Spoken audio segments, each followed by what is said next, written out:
Hello buddies, ఇవాళ నేను chicken పచ్చడి చేస్తున్నాను. దానికి నేను 2 కేజీ చికెన్ తీసుకున్నాను. ఫస్ట్ నీట్‌గా క్లీన్ చేసుకున్నాను. కడాయిలో చికెన్ వేసుకొని బాగా వేపుకోవాలి.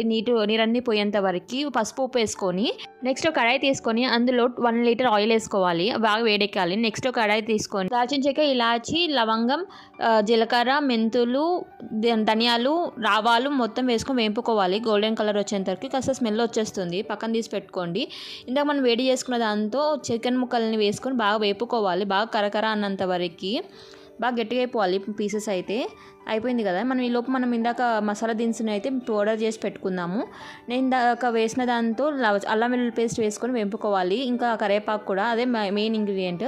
ఇందాక వేపుకునేవన్నీ వేసుకొని బాగా మిక్స్ చేసుకోవాలి. ఇప్పుడు మనము పొయ్యి అనేది ఆఫ్ చేసుకొని మనకు టేస్ట్ తగినంత సాల్ట్ ఇంకా కారం వేసుకొని బాగా మిక్స్ చేసుకోవాలి. చల్లారినాక నిమ్మకాయ రసం కలుపుకోవాలి. టేస్ట్ అయితే సూపర్గా ఉంది. మీరు అయితే ట్రై చేయండి.